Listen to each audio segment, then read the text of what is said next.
जब लग गुरु मिले न साचा, तब लग गुरु करो 10 पांचा। क्या गुरु बदल सकते हैं?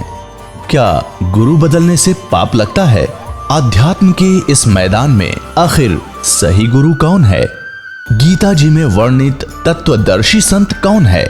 इन सभी प्रश्नों के उत्तर जानने के लिए अवश्य सुनिए जगत गुरु तत्वदर्शी संत रामपाल जी महाराज के मंगल प्रवचन। जैसे हम पहले सुना करते थे कि गोपी चंद और भर्तरी अमर हो गए, और फिर हम ये भी सुना करते गोपी चंद और भर्तरी कहीं भी आ जाते हैं।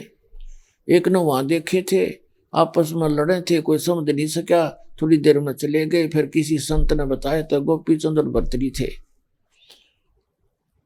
तो कहने का भाव ये है कि गोपी चंद और भर्तरी जब आड़े यही धक्के खा रहे हैं तो मुक्त की तो हुए, अमर कहाँ हुए? अमर स्थान तो गीता अध्याय नंबर 15 के श्लोक नंबर 4 में कहा कि तत्वदर्शी संत की प्राप्ति के उपरांत परमेश्वर के उस परम पद की खोज करनी चाहिए, जहां जाने के बाद साधक कभी लौट कर वापस नहीं आते। तो वह भक्ति इनको मिली ही नहीं। गीता ज्ञानदाता कहता मैं नहीं जानता उसको, चौथे अध्याय के 34वें श्लोक कि उस तत्व ज्ञान को तू तत्वदर्शी संतों के पास जाकर समझ।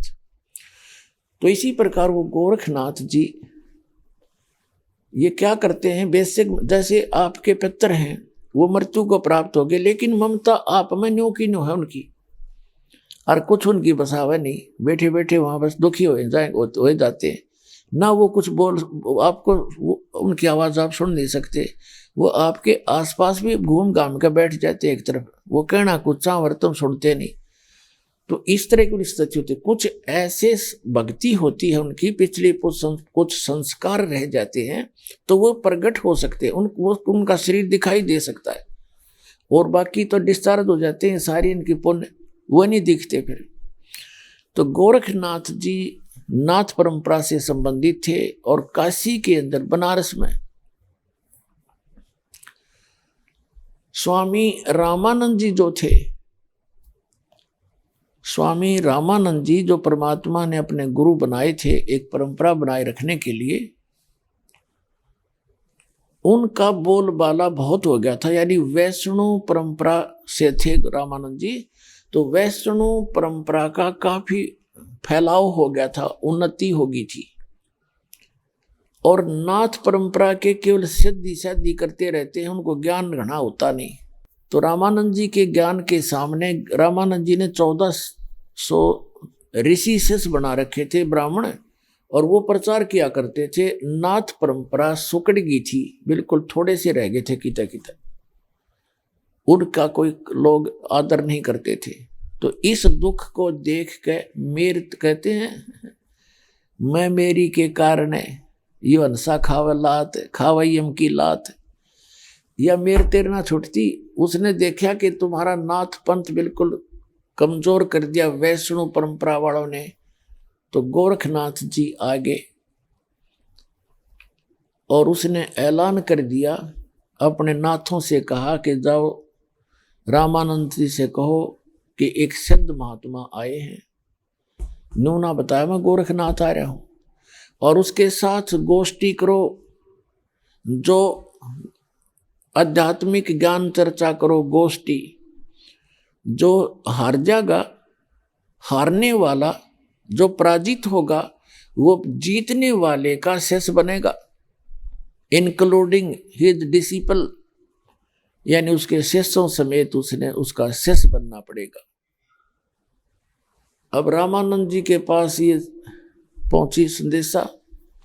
रामानंद जी ने सोचा कि ये सिद्ध पुरुष हैं, ये सिद्धि दिखा देंगे, जनता सारी ताली पीट देगी और सब मुझे हारा मान लेंगे, उसके साथ चेले बन जाएंगे, और मुझे भी फिर मजबूरन या बात बिगड़ेगी।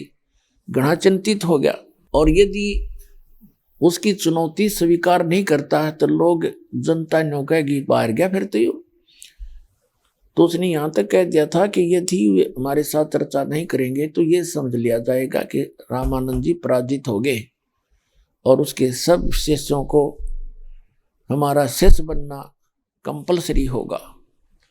इस बात से वो गणे चिंतित हो गए और आप फेस नहीं करना चाहते थे। और परमात्मा कबीर जी उनके शिष्य बन चुके थे, और उनको परिचित भी करा चुके थे सतलोक से कि ये गॉड है, कबीर गॉड है। उसको पता लग गया था रामानंद जी को। लेकिन परमात्मा ने कहा था कि अभी ये बात डिस्क्लोज ना करना, और आप मुझे आप अपना एज ए शिष्य ट्रीट करते रहो, नहीं तो आने वाले समय में इन काल के दूतों का दाव लग जाएगा कि कबीर जी ने कौन सा गुरु बनाया था, वो तो धनी थे। तो ये नकली परम धनी आया था, ये शिवदयाल जी राधा स्वामी पंथ का प्रवर्तक, इसने भी गुरु नहीं बना रखा था, तो ये भूत बनया। और आज जय परमात्मा की ये परंपरा ना होती तो ये यूं कह देते कि कबीर जी ने कौन सा गुरु बनाया था।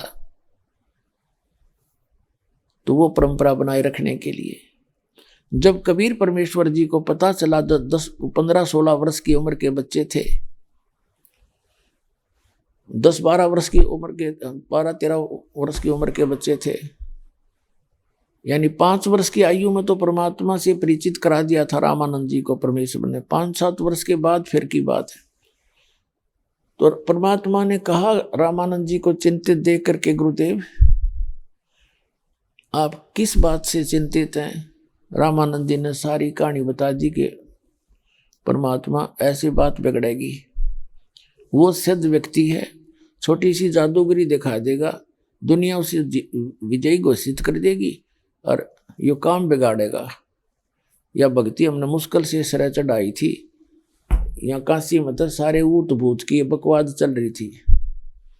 तब कबीर साहब ने कहा, देखो गुरुदेव, संतों का काम है अपनी साधना को बताना और मेंटेन रखना।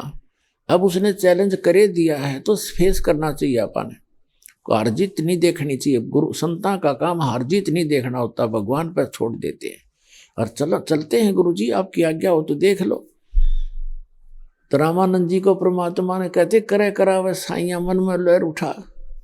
तो रामानंद जी का एकदम हौसला सा हुआ, भाई छोटा सा बालक, और ये तो है भी पूर्ण शक्ति। जब इसने कह दिया तो के बिगाड़ेगा नाथ जी अपना, वो तैयार हो लिए और उसका चैलेंज स्वीकार कर लिया। तो समय निर्धारित हो गया। तो क्या हो गया,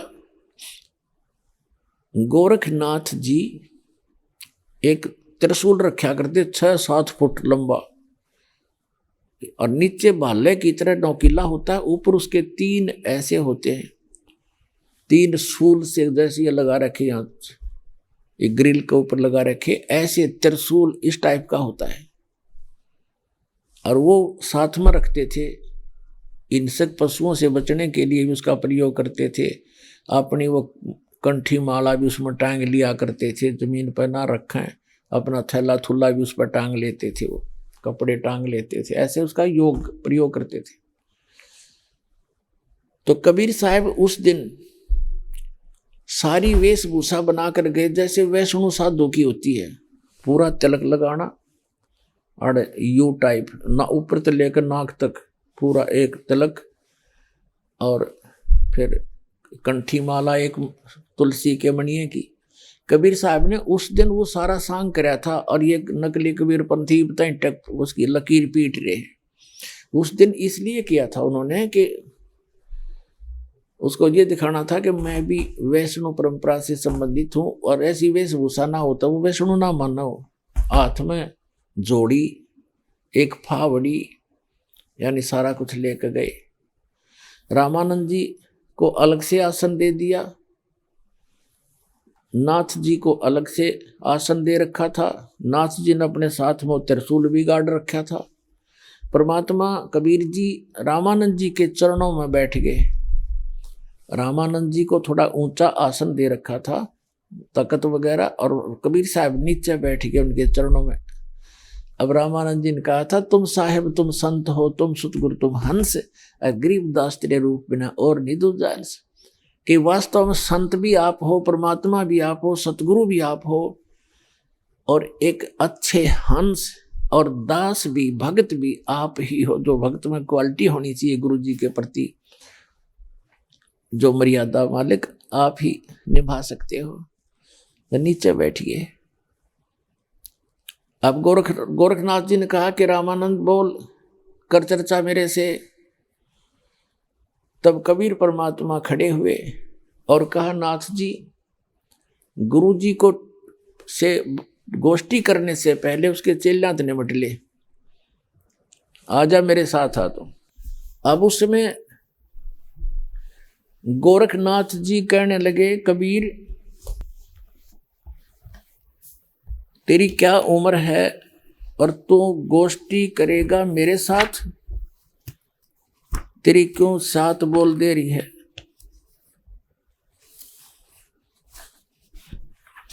अब आपको परमात्मा की वाणी सुनाते हैं जो उनके साथ वार्ता हुई थी। गोरखनाथ जी ने कहा कि ए कबीर, तू कब से बन गया बैरागी, यानी वैष्णो कब से बन गया तू?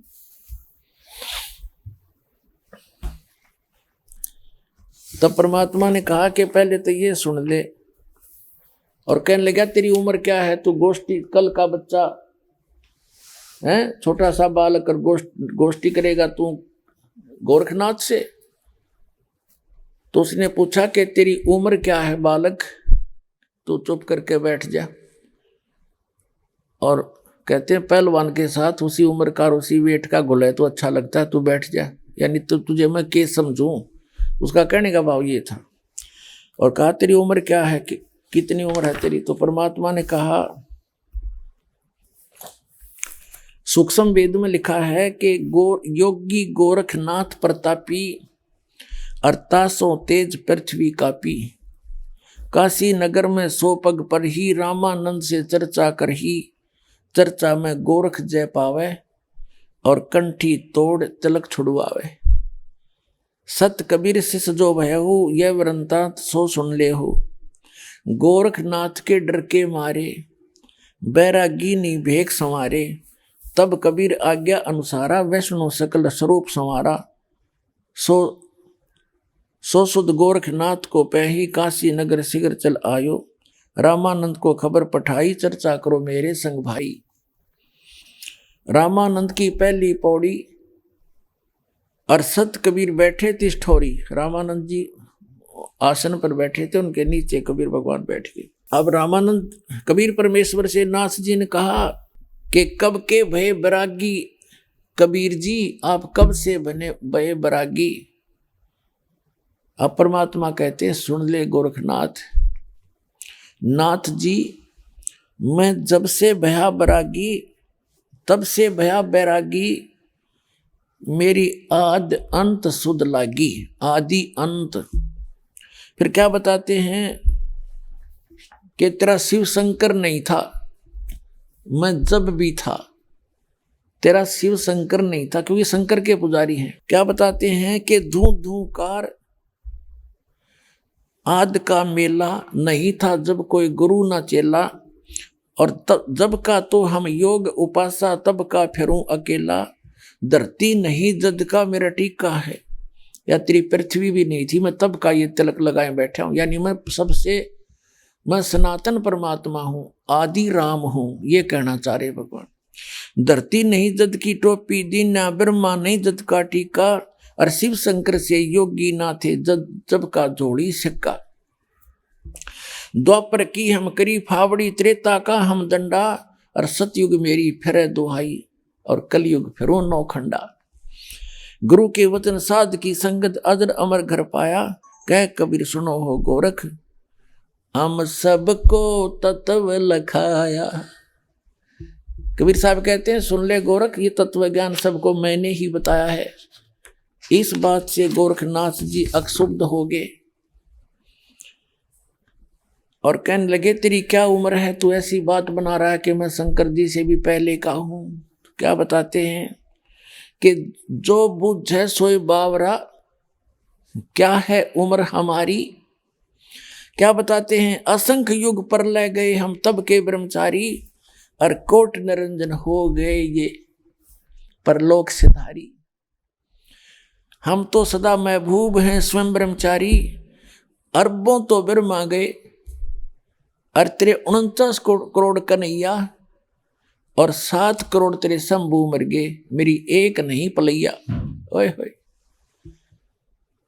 परमात्मा कहते हैं कि अरबों तो ब्रह्मा मर गए, और 49 करोड़ ये तेरे विष्णु और 7 करोड़ तेरे शंभु मेरे लिए, मेरी एक भी पल आयु की खत्म नहीं हुई है, मेरी इतनी लंबी उम्र है।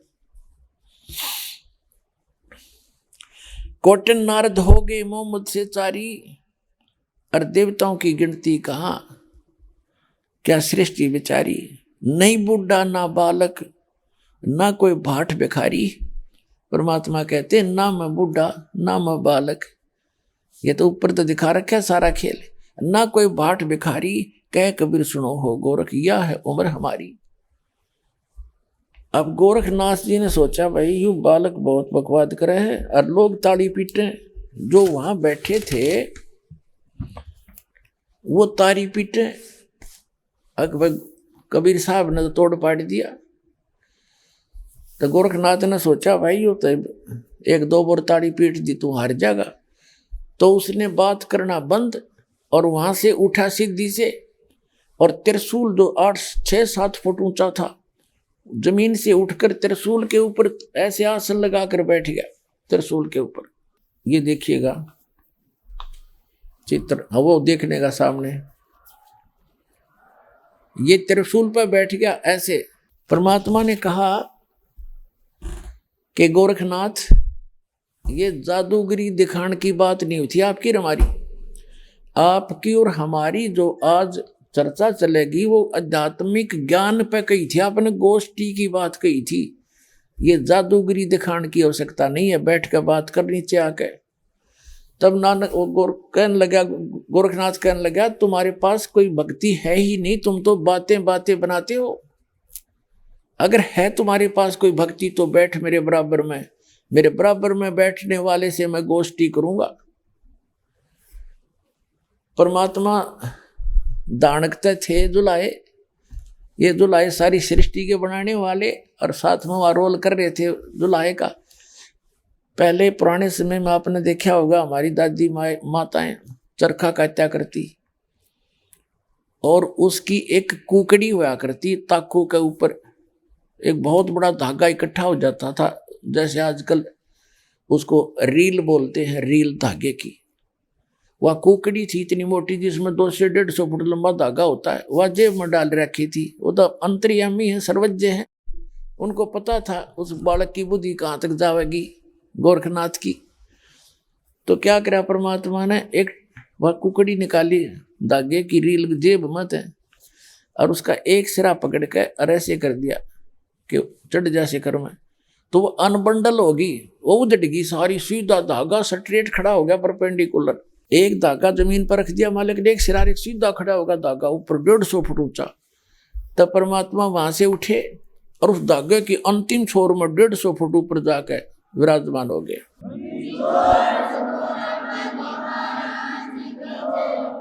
और फिर कहा कि आजा गोरखनाथ यहां बैठ मेरे बराबर में,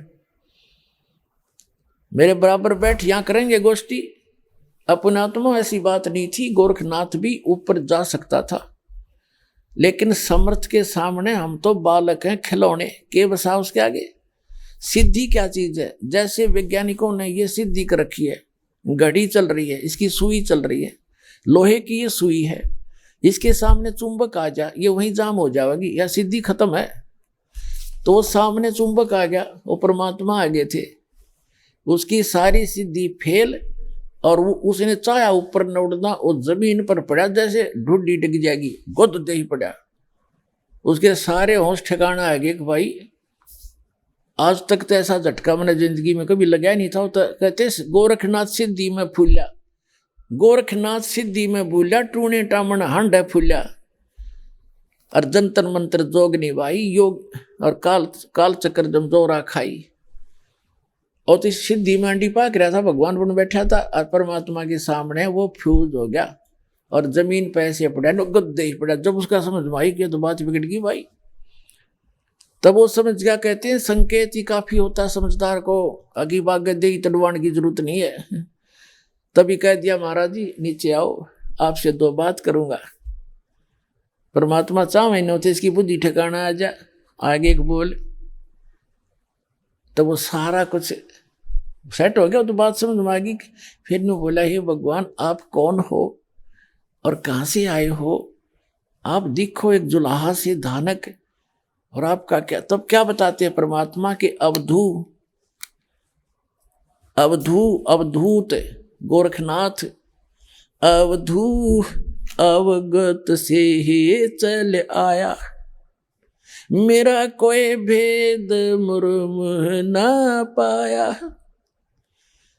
अवधू में अवगत से चला आया, उस सतलोक से जिसकी किसी को गति नहीं, किसी को ज्ञान नहीं, और कोई मेरा भेद मर्म ना पाया। क्या बताते हैं, मात पिता मेरे कछु नाही, ना मेरे घर दासी, जुल्हे का सुत आने कहाया, यो जगत करे मेरी हासी। ना मेरा जन्म ना गर्भ बसेरा, बालक बन दिखलाया, काशी नगर जल कमल पर डेरा, तहां जुल्हाए न पाया। परमात्मा बताते हैं, ना मेरा जन्म ना गर्भ बसेरा, बालक बन दिखलाया, काशी नगर जल कमल पर डेरा, तहां जुल्हाए न पाया। मात पिता मेरे कछु नाही, ना मेरे घर दासी, जुल्हे का सुत आने कहाया, यो जगत करे मेरी हासी। पांच तत्व का धड़ नहीं मेरे, मैं जानू ज्ञान अपारा, कि तेरे जैसा शरीर नहीं है मेरे पांच तत्व का। धर्मदास जी से भी कहा था कि धर्मदास नरक पर कह देख, नहीं तुम जैसी मेरी देही। पांच तत्व का धड़ नहीं मेरा, मैं जानू ज्ञान अपारा, सत्य स्वरूपी नाम साहिब का, ओहे नाम हमारा। अदर दीप सतलोक में, अदर द्वीप गगन गुफा में, तानिज वस्तु सारा, तेरा ज्योत स्वरूपी अलख निरंजन, वो धरता ध्यान हमारा। पुण्यात्माओं, ये अमृतवाणी परमात्मा की 600 वर्ष पहले उच्चारित है। ये लाल थे हीरे मोती, चारों युग में संत पुकारे, कोक कया हम हेल रे, हीरे माणिक मोती बरसे ये जग चुगता ढेल रे। ये हीरे मोती रूपी वाणी है भगवान की। जैसे श्रीमद् भगवत गीता का ज्ञान युग ज्योत स्वरूपी निरंजन सरपुरुष दे रहा है श्री कृष्ण जी में प्रवेश होकर, और ये कह रहा है गीता अध्याय नंबर 18 के श्लोक नंबर 62 में कि अर्जुन तू सर्वभाव से उस परमेश्वर की शरण में जा, उसकी कृपा से तो परम शांति को और सनातन परम धाम को प्राप्त होगा। 18वें अध्याय के 63वें श्लोक में कहता है गीता ज्ञान दाता कि मैंने यो गीता का ज्ञान जो कहना था कह दिया तेरे ताई, अब तेरी जो समझ में आओ वो कर ले। मेरी शरण में रहना है तो युद्ध करना पड़ेगा, जन्म मृत्यु तेरी भी रहेगी मेरी भी रहेगी, परम शांति नहीं हो सकती। उस परमेश्वर की शरण में जाना है तो तत्वदर्शी संत की खोज कर ले। चौथे अध्याय के 34वें श्लोक। अब 18वें अध्याय के 63वें श्लोक में कहता है कि अर्जुन तूने जो, अब विचार कर ले, फाइनल फैसला करे। 18वां अध्याय लास्ट अध्याय हो गया गीता का, लास्ट ये श्लोक आगे, और कहते ही तेरे को मैंने गुप्त से गुप्त ज्ञान बता दिया। और फिर कहता 18वें अध्याय के 64वें श्लोक में कि एक गुप्त से गुप्त और बताऊं, कि जिसके विषय में मैं कह रहा हूं उसकी शरण में जा। 18वें अध्याय के 62वें श्लोक में, वो मेरा भी इष्ट देव है, मैं भी उसी की भक्ति करता हूं। देखो, और यहां परमात्मा कह रहे हैं अदर दीप और गगन गुफा में तानिज वस्तु सारा, तेरा ज्योत स्वरूपी अलख निरंजन वो धरता ध्यान हमारा। हाड चाम लहू ना मेरे, मैं कोई जाने सतनाम उपासी, तारण तरण अभय पद दाता, मैं हूं कबीर अविनाशी। हाड चाम लहू ना मेरे, कोई जाने सतनाम उपासी, तारण तरण अभय पद दाता, मैं हूं कबीर अविनाशी। अब गोरखनाथ जी को समझा कि गोरखनाथ मैं यहाँ लीला की है, ना मेरा जन्म, ना मैं किसी माँ के गर्भ में रहा, एक बालक बनकर मैंने लीला की, वहां से जुलाहा उठा लाया। या दुनिया मेरी हंसी करे है कि चुलाहा दान कह के मुझे पहचान नहीं पा रही। फिर सारा कुछ सुनकर यो मन जल्दी सी हार मानता नहीं। गोरखनाथ ने कहा उसके पास एक सिद्धि और थी, एक सिद्धि जो गुप्त छुपावे, एक सिद्धि आकाश से उड़ जावे। गोरखनाथ ने कहा कि देखो जी मैं आपकी एक परीक्षा और लूंगा। परमात्मा बोले चल भाई ले ले, क्या कैसी लेगा, तब मैं आपका शिष्य बनूंगा। गोरखनाथ बोले तो परमात्मा ने कहा कि बोल। वो कहने लगा जी मैं गंगा के किनारे चलो। गंगा के किनारे चले गए, साथ में थी गंगा, और कहा मैं इसमें छुपूंगा, मुझे खोज देना। परमात्मा ने कहा ठीक है छुप जा। अब गोरखनाथ जी लगा कर डुबकी, मछली बन गए। परमात्मा ने साथ में लाई छलांग और पकड़ कर वह मछली और बाहर काट दी और गोरखनाथ बना के बैठा दिया।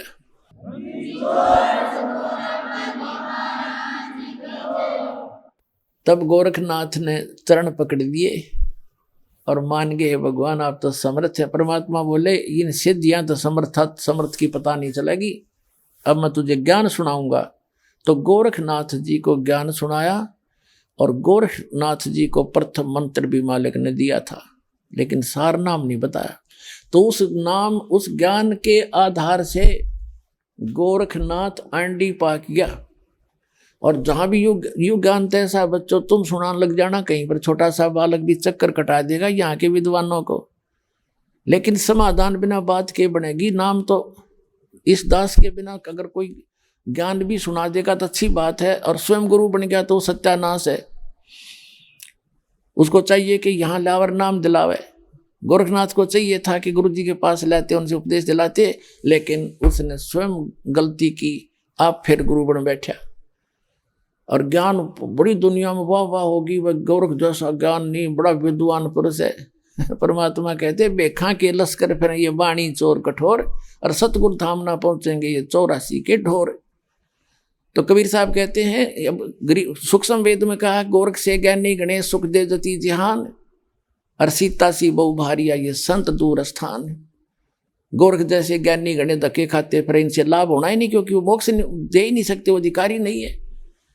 और सीता जैसी नेक पत्नियां भी बहुत मिल जाएंगी जो पतिव्रता होंगी, लेकिन संत का मिलना बड़ी मुश्किल सी बात है। तो पुण्यात्माओं आज आपको वो सुदुर्लभ हो गया। ये दास वो संत है, कोट्यों मध्य कोई नहीं रह झूमकरा, अरबों में कोई गर्क सुनो रह झूमकरा। श्रीमद् भगवद गीता में कहा 7वें अध्याय के 19वें श्लोक में, बहु नाम जन्मा नाम अंते ज्ञानवान माम प्रपत्ते, और वासुदेव सर्वमिति स महात्मा सुदुर्लभ है। कि बहुत बहुत जन्मों के अंत में कोई ज्ञानी व्यक्ति ब्रह्म तक की पूजा, मेरी पूजा करता है, नहीं तो ब्रह्मा विष्णु महेशान उपासना में फंसे रहते हैं। और ये बताने वाला कि वासुदेव सर्वमिति, वासुदेव का अर्थ है तो ओवरऑल कंट्रोलर, जिसका सबके ऊपर आधिपत्य हो, वो कुल का मालिक ही सब कुछ है, वो पूर्ण परमात्मा ही मोक्षदायक है, वही सब कुछ है, उसी की भक्ति से मोक्ष होगा। कहते हैं ये बताने वाला महात्मा तो बड़ी मुश्किल से प्राप्त होगा। उसके विषय में कहा ज्ञानी गोरख से ज्ञानी गणे, और सुख दे जति जहान, और सीता सी बहु भारिया संत दूर स्थान। संतों के घर बहुत दूर है, तो संत बहुत दुर्लभ मिलेगा। तो पुण्यात्माओं आपको सुलभ हो गया वो संत। ये दास बैठे अपना कल्याण कराओ, और सारे विश्व में डंडोरा पीट दो, उनका भी कल्याण होगा।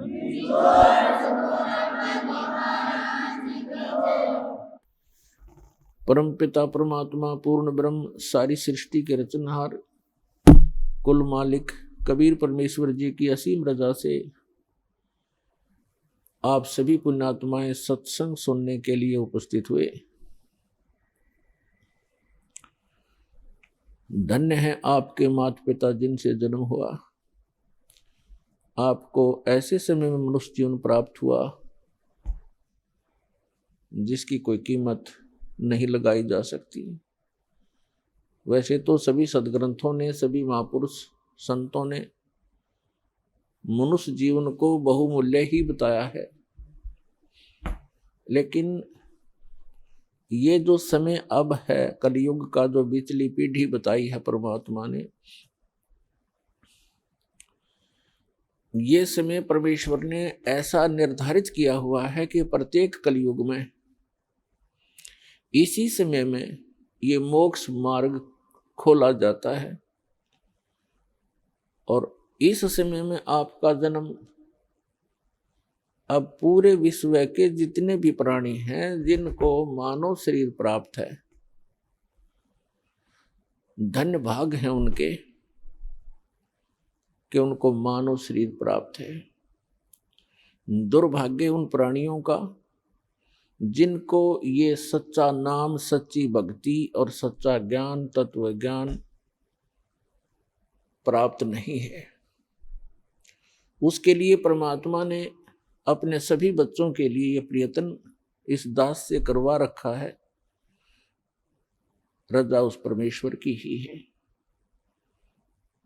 क्योंकि जैसे माता पिता को अपने सभी बच्चे प्रिय होते हैं, ऐसे ही ये परमात्मा कबीर देव है जिसको अल्लाहु अकबर कहते हैं, जिसको ग्रेट गॉड कहते हैं।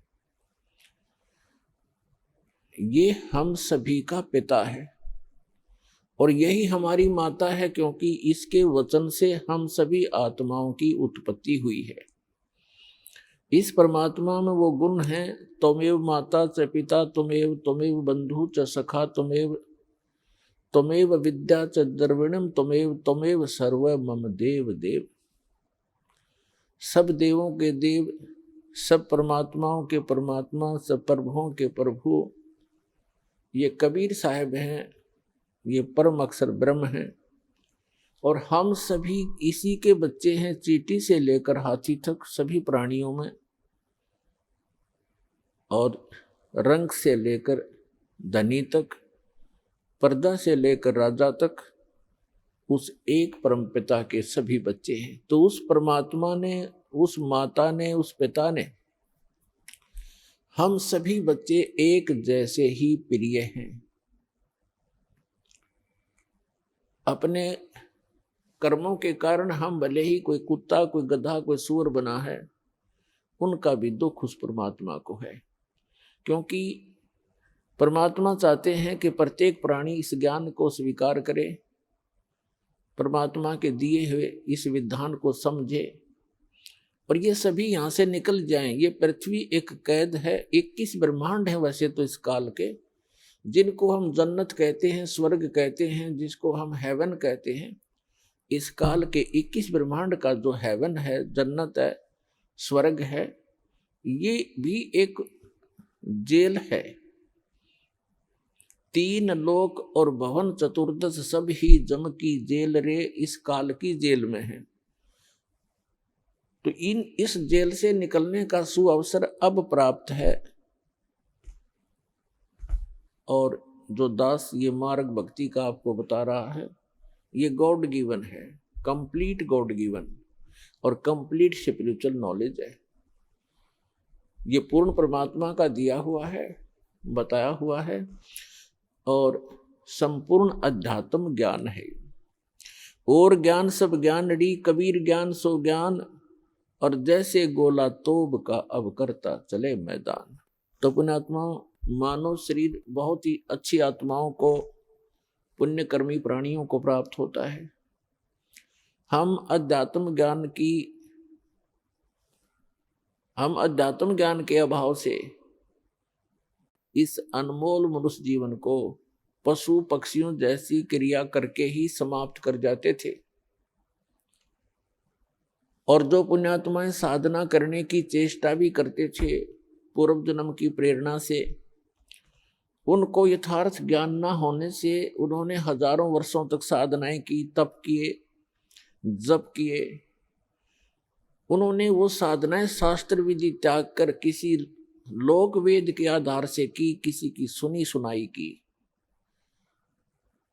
जो श्रीमद् भगवद गीता अध्याय नंबर 16 के श्लोक 23 और 24 के विपरीत हैं, जिसमें कहा है कि शास्त्र विधि को त्याग कर जो मनमाना आचरण करते हैं,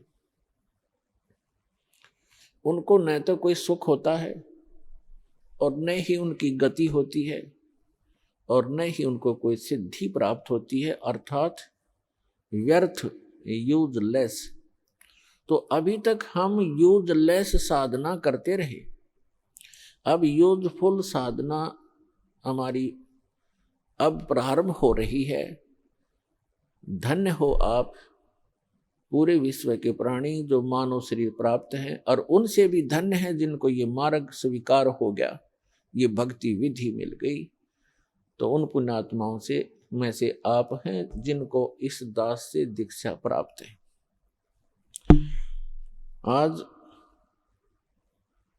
विश्व का मानव अन्य प्राणियों से भी दुखी है, पशु पक्षियों से भी दुखी है, क्योंकि हमारे पूर्व जन्म के जो पुण्य थे वो अक्षीण हो चुके हैं, क्योंकि हम चौथे युग में जन्मते जन्मते आ चुके हैं। अपने पुण्यों का अभाव कर लिया, अक्षीण कर लिया पुण्यों को, और हमारे पास अब केवल पाप शेष रह रहे हैं। जिस कारण से जैसे पाप और पुण्य ये दो पहलू हैं, पुण्य से सुख होता है, पाप से दुख होता है। हमने सुख की परिभाषा का पता नहीं, आपको हमको अभी तक पता नहीं था, तो हम इसको सुख मान रहे थे। जिसके पास एक बढ़िया कार हो, अच्छी कोठी हो, कोई फैक्ट्री हो, या कोई अच्छी पोस्ट प्राप्त हो, कोई पद बना हो उसका, डॉक्टर, इंजीनियर, आईएएस, आईपीएस या जज, या कोई मंत्री, मुख्यमंत्री, प्रधानमंत्री बनकर बड़ी बड़ी गाड़ियों में चलता हो, तो हमने इस सुख की परिभाषा बस इतना ही ज्ञान था। ये सुख नहीं है, ये तो बाह्य दिखावा है। प्रत्येक प्राणी टेंशन लिए फिरता है, प्रत्येक प्राणी 99% व्यक्ति टेंशन से ग्रस्त हैं। तो हम इसको सुख मान रहे थे। सुख नाम की कोई वस्तु नहीं इस 21 ब्रह्मांड में। तो परमात्मा चाहते हैं कि आप यहां से निकलो, इस झूठे सुख को भूलो, इससे परिचित हो जिसको तुम सुख मान बैठे हो। कबीर साहब कहते हैं झूठे सुख को सुख कहे, ये मान रहा मनमोद, ये सकल चबीना काल का, कुछ मुख में कुछ गोद। यहां सब ये काल का आहार है। इस झूठे सुख को आप सुख मान बैठे हो, ये सुख नहीं है। आज आप जिसको सुख मानते हो उस व्यक्ति के पास सभी सुविधाएं उपलब्ध हैं। अच्छा मंत्री है, मुख्यमंत्री है, सब सुविधाएं हैं, पुत्र भी हैं, पुत्री भी हैं, आगे संतान भी ठीक है। तो इसको हमने सुख मान रखे, और 1 मिनट में मृत्यु हो जाती है, 1 सेकंड के अंदर मृत्यु हो जाती है। फिर वो सुख कहाँ गया उसका?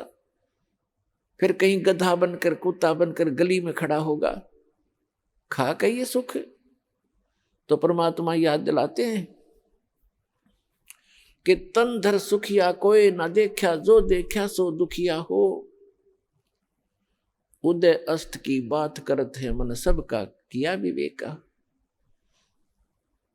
शरीरधारी प्राणी यहाँ इस पृथ्वी लोक के जो कच्चे शरीरधारी प्राणी हैं, कहते परमात्मा कहते मैंने कोई इस पृथ्वी पे सुखी नहीं देखा।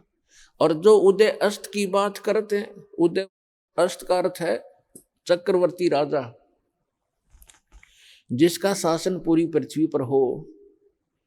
परमात्मा कहते मैंने उनके भी अंदर से झांक कर देखा है। राजा के पास कोई साधु संत चला जाता है, ढेर सारे दुख बता देता है, महाराज मुझे ये तकलीफ है, महाराज मुझे ये तकलीफ है, महाराज मुझे ये कष्ट है। तो परमात्मा कहते हैं उदय अस्त की बात करे मन सबका, किया विवेका हो। फिर क्या बताते हैं? जंगम दुखिया जोगी दुखिया, कहते हैं तंदर सुखिया कोई ना देखा, जो देखा सो दुखिया हो। उदय अस्त की बात करत है मन सबका, किया विवेका हो। घाटे बाद सब जग दुखिया, क्या गर ही बैरागी हो। और सुखदेव ने दुख के डर से गर्भ में माया त्यागी हो। फिर कहते हैं जंगम दुखिया जोगी दुखिया, और तपस्वी को दुख दूना हो। और आशा तृष्णा सब में व्यापे, कोई महल ना सुना हो। फिर परमात्मा कहते हैं कि साच कहूं तो जग नहीं माने, पर झूठ कही ना जाई हो। और ये ब्रह्मा विष्णु महेश्वर दुखिया, जिन ये राह चलाई हो।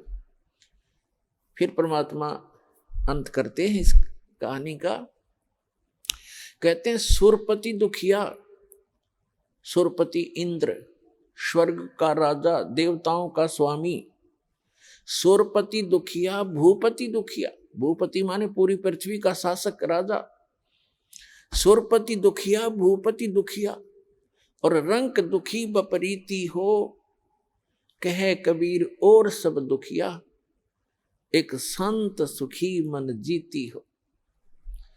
अब निष्कर्ष कर दिया दाता ने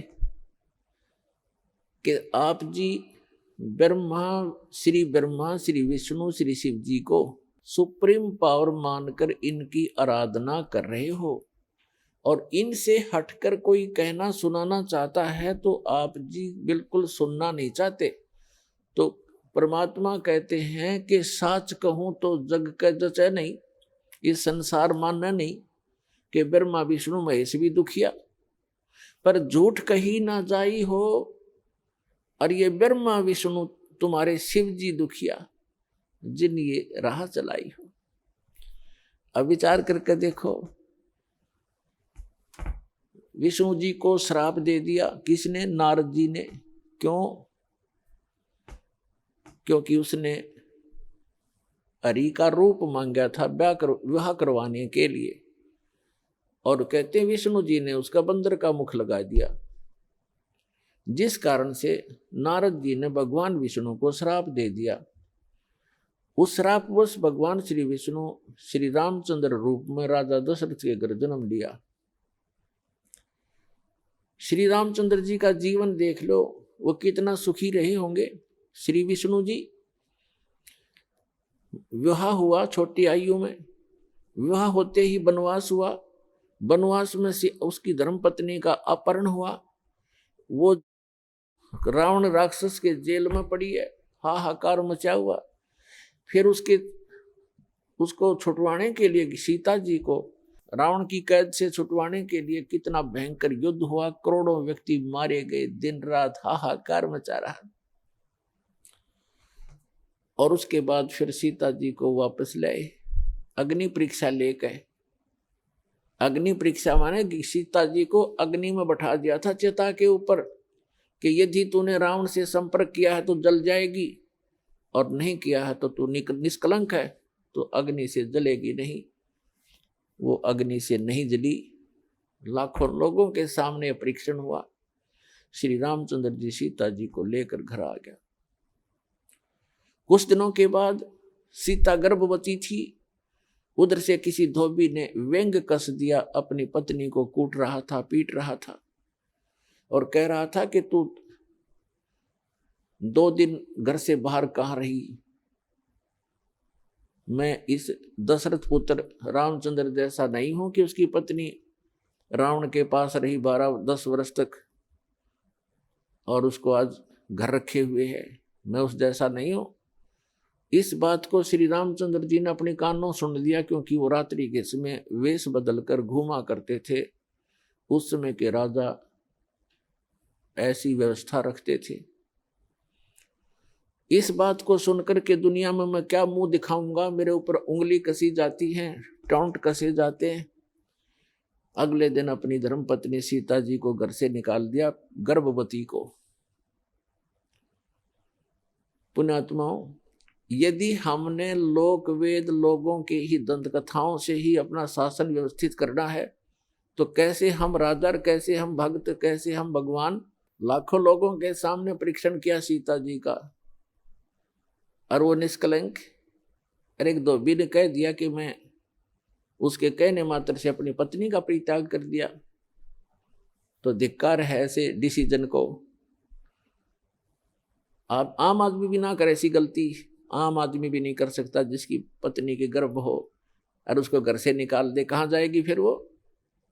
तो पुण्यात्मा, भले ही उसने लोगों की शर्म से निकाल दिया होगा, निकाल दिया, लेकिन अंदर से दुख उसका गया नहीं। वो सीता जी कहीं रही, अब उसके बच्चे कहाँ, और आप राजा बना बैठा। सपने में सुख नहीं उस व्यक्ति को, चाहे कितनी बात बनावे। वही श्री विष्णु जी श्री कृष्ण रूप में जन्मे, जन्म से ही दुख शुरू हुआ था, मृत्यु होगी, सुख का सांस श्री कृष्ण जी को नहीं हुआ। श्री विष्णु जी के दूसरे रोल को आप देख सकते हैं। जेल में जन्म हुआ, मामा शत्रु हो गया, कभी काल्यवन, कभी जरासेंग, कभी कोई शिशुपाल उनके साथ झगड़ा करने को आते हैं। फिर जाकर के एकांत स्थान पर अपना स्थान खोजा, द्वारका समुद्र के अंदर, वहां रहे कुछ दिन। उसके बाद अंत देखो श्री कृष्ण जी के पूरे कुल का।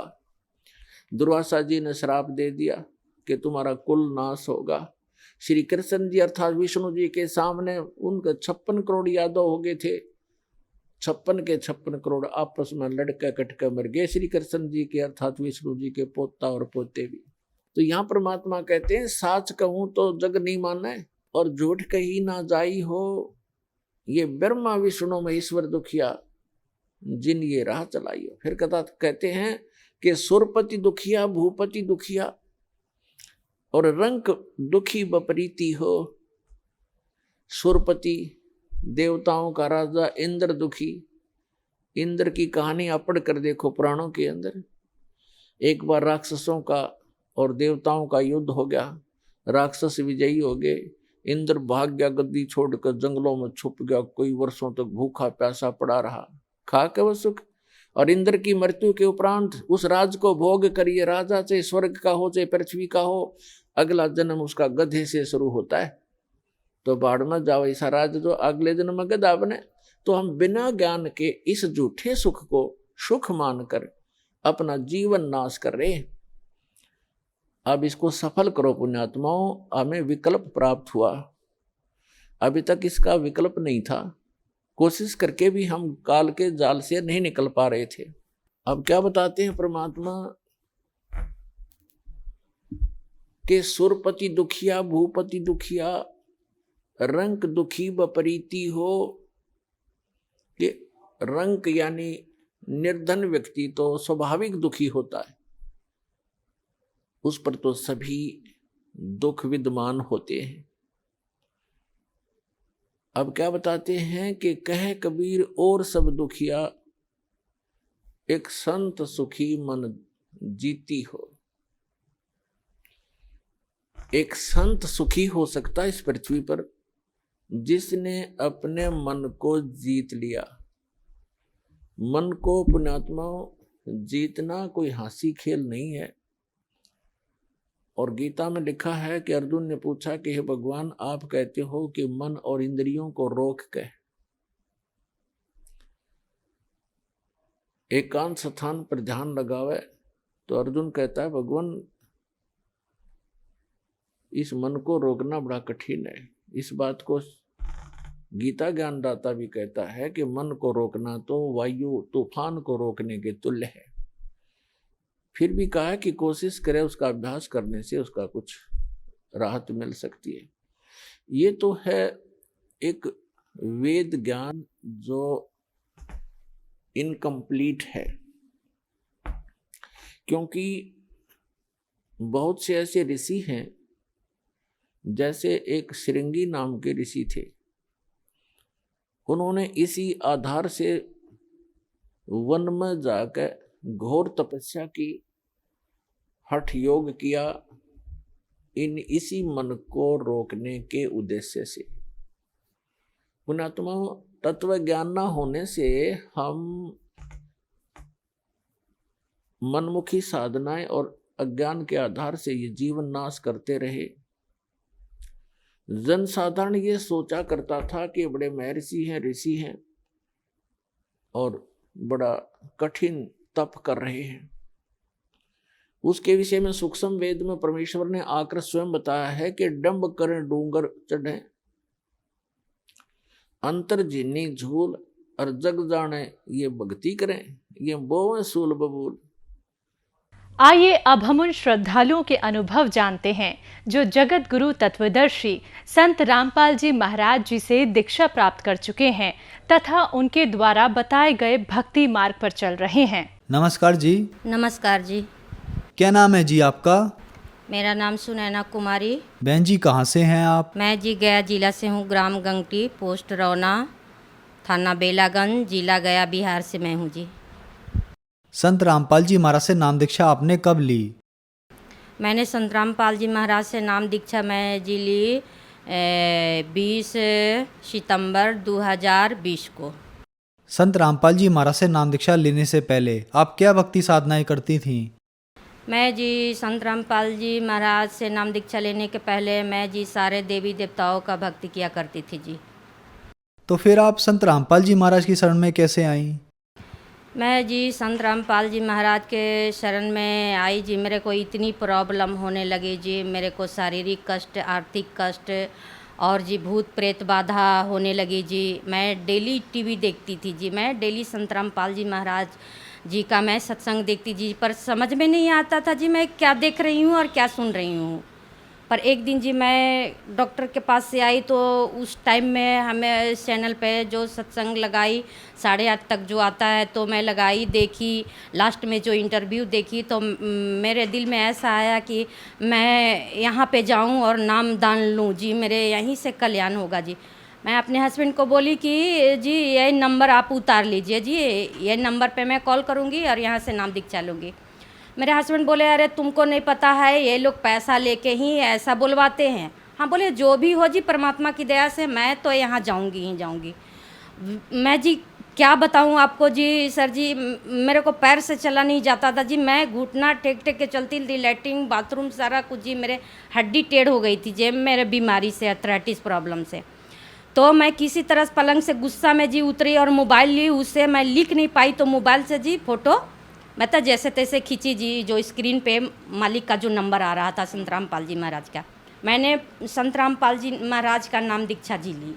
मैं सर जी इतना बता रही हूँ कि मैं बैठ नहीं सकती थी, खड़ा नहीं हो सकती थी 10 मिनट में किचन में। मेरे को 1 साल हो गया था किचन में जाए हुए, आटा सानवे, 1 गिलास पानी उठाए हुए।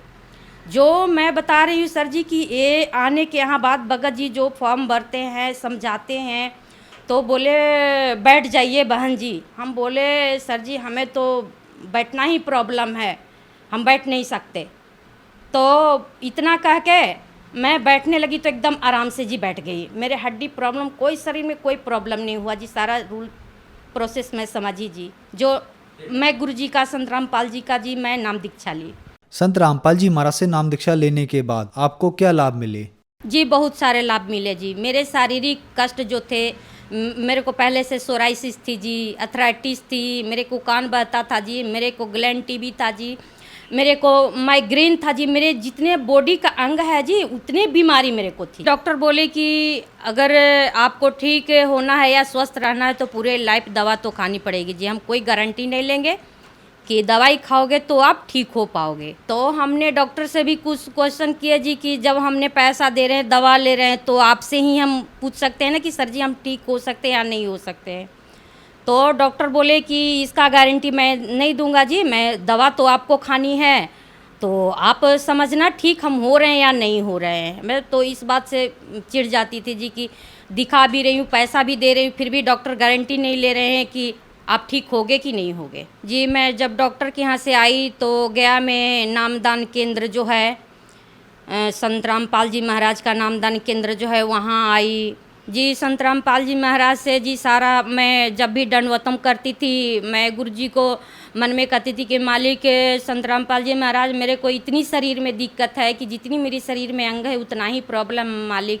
वहाँ सारा अपना प्रॉब्लम सुनाई कि हमको अर्थराइटिस है, मेरा हड्डी टेढ़ हो गया है। तो यहाँ आश्रम के जो भगत लोग जो हैं वो बताए कि माता जी, बहन जी आप नाम दीक्षा लीजिए, परमात्मा दया करेंगे, आप ठीक हो जाएंगे। तो बंदी छोड़ संत रामपाल जी महाराज की दया से हम नामदान लिए और मेरी सारी बीमारी जी ठीक हो गई। परमात्मा की दया से परमात्मा रजा किए कि मैं आज उठ बैठ सकती हूँ, चल सकती हूँ, किचन में भी सारा काम कर लेती हूँ। लैट्रिन बाथरूम जी हम घुसक के चलते थे, आज संत रामपाल जी महाराज की दया से आज सारा कुछ काम जी हम खुद से कर लेते हैं जी। ये जी देखिए मेरी सोराइसिस की रिपोर्ट है, जो डॉक्टर ने बताई थी कि पूरे लाइफ आपको दवा खानी पड़ेगी। ये जो है आपका लीवर से प्रॉब्लम है और जी पूरे लाइफ दवा खानी होगी, नहीं तो और भी बीमारी होगा। ये जो नामदान जब लिए सर जी तो नामदान संत रामपाल जी महाराज से नामदान लिए तो मेरी ये जो अर्थराइटिस बीमारी है, सोराइसिस, वो संत रामपाल जी महाराज की दया से जी ठीक हो गई। जो महीने का 10,000 का दवा खाते थे जी, 15,000 का दवा खाते थे, मेरे हस्बैंड बोलते थे कि जो मैं कमाती हूँ वो तो तेरे दवा ही में खर्चा होता है, तो तेरे बच्चे पढ़ेंगे कहाँ से, फीस कहाँ से होंगे, किराया भाड़ा कहाँ से हम देंगे जी। बहुत तबाह थे। वो संत रामपाल जी महाराज हमें ठीक कर दिए। ये सोराइसिस बीमारी होती है जी, कुष्ठ रोग जैसा, जैसे ऊपर का चमड़ी जो निकलता है सर जी, और रेड रेड सा होता है, उसमें इचिंग बहुत ज़्यादा होता है, उस टाइप का होता है जी। मेरे पूरे बॉडी में अभी भी दाग है जी। ये सब देखिए सर जी, अभी भी मेरे को दाग है बहुत बहुत सारे जगह जी, अभी भी बहुत सारे दाग है जी, शरीर में बहुत सारे हैं। वो संत रामपाल जी महाराज की दया से जी ठीक हो गई जी ये सोराइसिस बीमारी। और एक बीमारी जी है अर्थराइटिस की, वो भी सर जी आपको दिखा रही हूँ। ये देखिए, यहाँ गया में दिखाए थे हम, ये फरासत हुसैन डॉक्टर, जो सबसे मतलब अच्छे डॉक्टर जो हड्डी का हैं, उनसे दिखाए थे जी। ये मेरे हड्डी जो है ना जी सर जी, अर्थराइटिस से ये पूरा निकलने लगा था। ये घुटना का, दोनों पैर का, ये हाथ का टेढ़ा ऐसे हो गया था जी, लूला लंगड़ा की तरह। अभी भी है जी, देखिए थोड़ा सा है जी। परमात्मा की दया से एकदम ठीक हुई जी, अंगुली मेरी बराबर में आने लगी जी। और परमात्मा बंदी छोड़ संत रामपाल जी महाराज की दया से जी एकदम ठीक हो गई जी। ये है अर्थराइटिस की। और सबसे लास्ट का जो है, ये सब रिपोर्ट है जी, ये रिपोर्ट करवाए जी। ये रिपोर्ट में देखिए जी, मेरे डॉक्टर बोले कि आपका जो है ये आना चाहिए, आपको 73 आनी चाहिए, आपको है जी यूरिक एसिड। तो यूरिक एसिड मेरा 130 बढ़ा हुआ था जी। इसमें संत रामपाल जी महाराज के दया से नाम दीक्षा लेने के बाद जी मेरी जितनी होनी चाहिए थी जी उतना हो गई जी। और ये हो गई जी, एक्सरे हो गई जी। एक्सरे में डॉक्टर बोले थे जी कि ये आपका जो ये है, ये आपका जो घुटने का जो ग्रीस होती है जी, वो ग्रीस आपका ख़त्म हो चुका है। मेरा घुटना जो है जी कटर कटर चलने के बाद एक डेग भी चलते तो कटर कटर करता था जी, चल नहीं पाते थे, लगता जैसे हड्डी चूर हो गया है अंदर में, उस तरीके से जी। देखिए कितना गैपिंग है। वो डॉक्टर बोले कि पूरा ग्रीस आपका ख़त्म हो चुका है, हम 1 साल दवा करेंगे, उसके बाद आप बताओगे कैसा है, उसके बाद फिर हम घुटना का दूसरा इलाज करेंगे। फिर उसके बाद में जी संत रामपाल जी महाराज के नाम दीक्षा लेने के बाद जी मेरे वो भी प्रॉब्लम ख़त्म हो गई जी। मेरे धीरे धीरे परमात्मा ग्रीस भरते जा रहे हैं जी। मैं मतलब 100 डेग जी, 200-500 डेग जी चल लेती हूँ तो कोई हमको प्रॉब्लम नहीं होती है जी, परमात्मा की दया बंदी छोड़ संत रामपाल जी की दया से जी। संत रामपाल जी महाराज से नाम दीक्षा लेने के बाद आपको बहुत सारे लाभ मिले, तो जो दर्शक आज आपको देख रहे हैं और वो भी किसी न किसी बीमारी से ग्रस्त हैं, उनके लिए आप क्या कहना चाहेंगी? जी हम क्या कहेंगे, मालिक की दया है। हम तो यही कहेंगे कि आप परमात्मा का चैनल पर जो सत्संग आता है आप देखिए, और ये बुक जो ज्ञान गंगा है और जीने की राह है वो पढ़िए। जितने भी दुखी लोग हैं वो संत रामपाल जी महाराज के शरण में आएँ और अपना कल्याण करवाएं जी। संत रामपाल जी महाराज से नाम दीक्षा कैसे ली जा सकती है? संत रामपाल जी महाराज जी से नाम दीक्षा लेने का बहुत सरल उपाय है जी। चैनलों पे जी गुरु जी का सत्संग आता है, उसके नीचे जी पीली पट्टी जो चलती है जी, तो 2 4 5 जो नंबरें जो आती है जी, चलते रहती है जी, वो नंबर से वो अपना उतारे और उसे फ़ोन करें और संत रामपाल जी महाराज से नाम दीक्षा अपने नज़दीकी सेंटरों से नाम दीक्षा जाके प्राप्त करें जी। धन्यवाद जी। सत साहिब जी।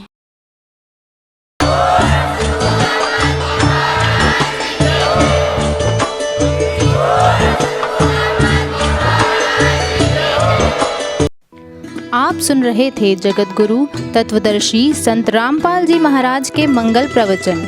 अधिक जानकारी के लिए संपर्क करें।